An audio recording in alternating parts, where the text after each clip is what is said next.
So today we're going to start looking at our volume problems, which is our solids of revolutions. So a solid of revolution, this is obtained when you take a plane region, like the areas that we've enclosed between two curves, and you rotate it or revolve it around a line that we call the axis of revolution. Probably the most common one is a right circular cylinder. This is a disc, it looks like a coin. This results in revolving a rectangle around an axis. Now, to find the volume of a disc, we just need the area of the circle times the width of that disc. So your formula would basically look like this: pi r squared. Here's the area of your area of your circle times your width. So it says in a solid of revolution, each cross-sectional slice of the solid is a circle. So picture a 3D object and just slicing this into infinitely many little discs. The thinner those discs get, the closer we're going to come to the volume of a smooth solid. So if you look here, we kind of started with this shape that looks like this. And here's your radius. And notice the radius always goes from the axis of revolution to your function. The thinner the discs, the closer you're going to get to that actual solid. Here's a video of kind of an example of something that looks really similar to this one. So here's your plane region. And then as we rotate it, we have these thin discs. We start to make this 3D shape, which of course now we can find the volume of. Like I said, the thinner those discs are, the closer we get to the true volume of the shape we formed. So just to kind of give you a visual. So to find the volume using the disc method, one, it kind of depends on the way you're rotating it. If you are rotating it across a horizontal axis of revolution, in other words, you're rotating it vertically, I guess you could say, but it's across a horizontal axis of revolution, your formula is going to be pi times the integral of a to b of rx, your function, squared. So this right here basically is the area of your circle. dx, that represents the width. And so this is how you can find the volume of a solid rotated around a horizontal axis. If you're using a vertical axis of revolution, we're going to need to work in terms of y. Your limits of integration are going to be c and d, because you're going to be working horizontally, you're going to be working in terms of y. So to just be pi times the integral from c to d of your function in terms of y squared dy. The one thing that really helps, it says the representative rectangle is always perpendicular to the axis of revolution. So when you draw in that radius, it should always be perpendicular to the axis that you're revolving around. Always take a minute to sketch it, especially that rectangle. It's super helpful and it really kind of reminds you of which way you need to set up the problem.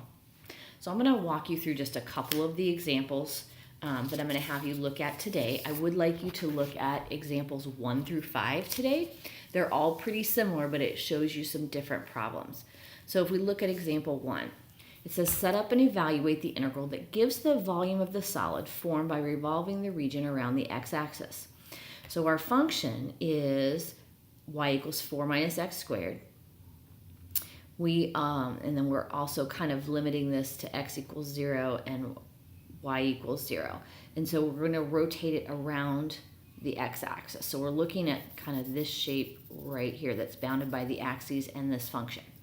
Notice that our rectangle is drawn perpendicular to the axis of revolution. And since we're going across a horizontal axis of revolution, we're going to work in terms of x. The radius of basically our disk, it is the distance from the x-axis to your function. So r of x is going to be 4 minus x squared. And so we would set this up as our volume is equal to pi times, and you can see that this function goes from 0 to 2 of our function squared dx.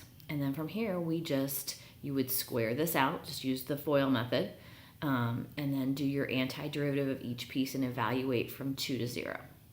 And you should get an answer of 256 pi over 15.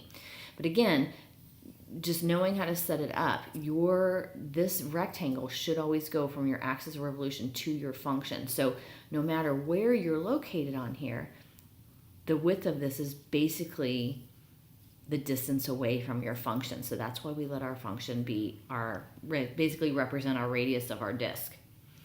Example 2 is similar. This time we're evaluating the integral. We're going across the x-axis again. Our function in this case is the square root of 4 minus x squared. And again, we're limiting that to the first quadrant based on these. And it says to go around the x-axis. So again, in this case, our radius is going to be from anywhere from our function to the x-axis. So r of x is going to be our function. And so we're going to do pi times, and again, you can see our limits of integration are from 0 to 2 of our function squared dx. And in this case, a little bit easier math, the square root and the square cancel out, and you can just do the antiderivative from here. If you look at example 3, it says set up and evaluate the integral that gives the volume of the solid revolving around the y-axis. So here is the function we were given, but now we're going to go across the y-axis, which means that we really need to work in terms of y. And so we need to take this first formula and we need to solve for y. So we would first square both sides to get rid of the square root. Then we can algebraically get x by itself because we need our function in terms of y. And we know that when we square root, it'll be plus or minus the square root of this. But with where we're located, we only need the positive value. And so the function we're going to work with here, our distance from our axis of revolution to our function is just going to be the positive square root of 16 minus y squared. So we're going to set this one up in terms of y.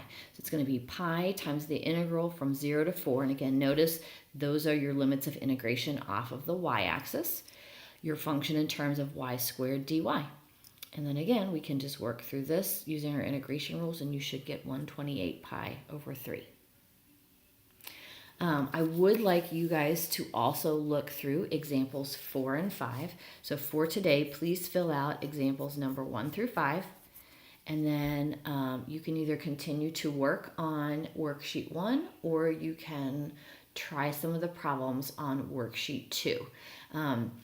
If you're having a hard time with maybe a problem on worksheet 2 getting it set up, you might want to just skip that one and come back to it tomorrow. I'm going to show you another method tomorrow that's an alternative to the disk method that sometimes works a little bit better. But for the most part, I think you should be able to set most of them up using the disk method. If you have any questions, I will be back for Liberty Hour today, so I'll see you this afternoon.